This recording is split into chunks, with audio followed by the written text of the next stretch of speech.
you talk about the present moment differently than I've heard virtually anyone talk about it, or perhaps anyone. And then secondly, and related, I can remind you if we forget it, secondly is the person who is attending to the emotions and the feelings in the body, that is looking outward, and that is actually the ego. And what we need to be attending to is our true self, ourself. So if you could talk about your view of the present moment, the now, as it were, as contrasted with other views that might be out there, or just whatever you think it is. And then also the person attending to being mindful is actually the ego. Right. Okay, first thing about the present moment. Obviously, there's only one present moment, but, or at least at each moment, there's only one present moment. But how people view the present moment varies. You say other people talk about the present moment differently. What most people take to be the present moment is a small segment in the passage of time. In that small segment, things are happening. So the people who say that you should be mindful of whatever is happening in the present moment, they are not talking about the precise present moment. They're talking about that small segment in time, which is the approximate present moment.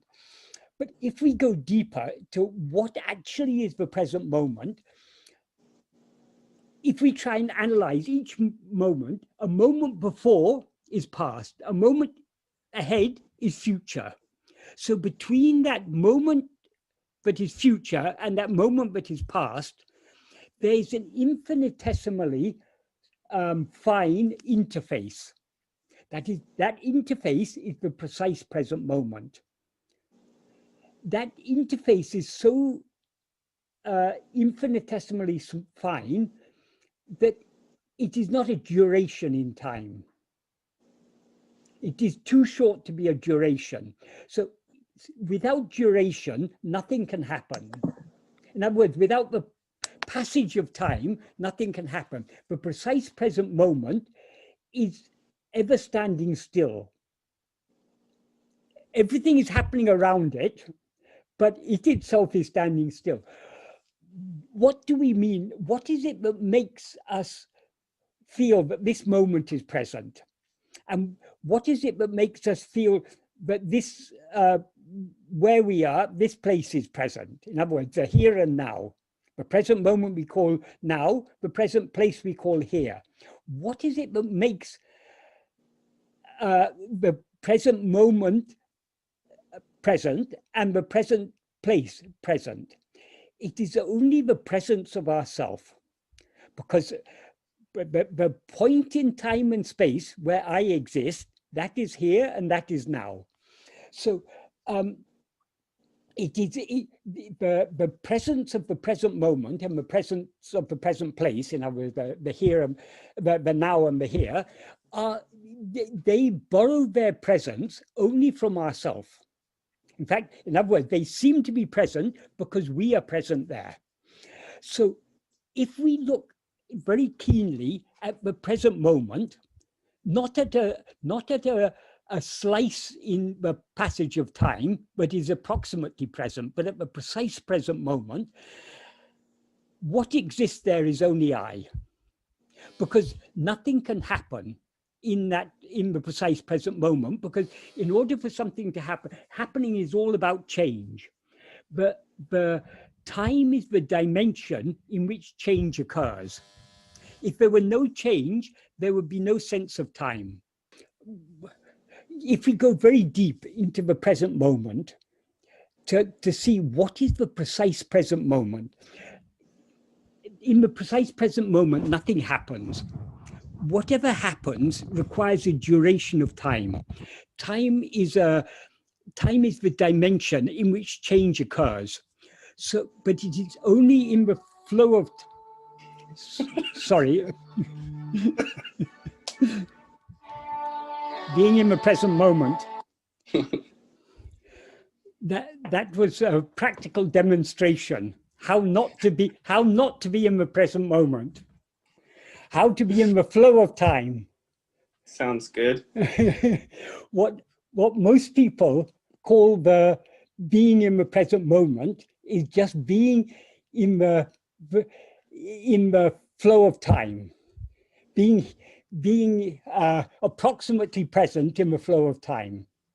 But if we want to be exactly in the precise present moment, we have to go beyond time, because the precise present moment is, as I say, it is such an infinitesimally fine slice, or not even a slice. It is an interface between the past and the future. So it has no duration. So since it has no duration, nothing can happen in it. Nothing can appear or disappear. So what actually exists in the precise present moment is only being. In other words, only I am, only our own being. Because the only thing that actually exists is ourself. So being means our own being. I am. Great. And how does that relate to attending to sensations in the body and sort of following your breath and all these things that are otherwise labeled mindfulness these days? My understanding is you see mindfulness as attending to I, not attending to body or objects. Is that correct? Well, mindful, the problem we're trying to get rid of is mind. So we are too full of mind already. But I am just punning on the word. But the term mindfulness generally means attentiveness, being attentive. Yes, we have to be attentive, but to what? Do we want to attend to what is real or to what is unreal? Whatever appears and disappears is not real. Only what is ever shining, ever existing and shining is real. The only thing that exists and shines permanently, without any change or without any break, is I am. The subject, the perceiver, is ego, which is not the pure I am. It's I am mixed with adjuncts. So even ego appears and disappears. It appears in waking and dream, and it disappears in sleep. So that is not real. What is real is the background to ego, or the basis, the ground of ego. That is I am. That is ego stripped of adjuncts. In its naked glory is just I am. That is what is real.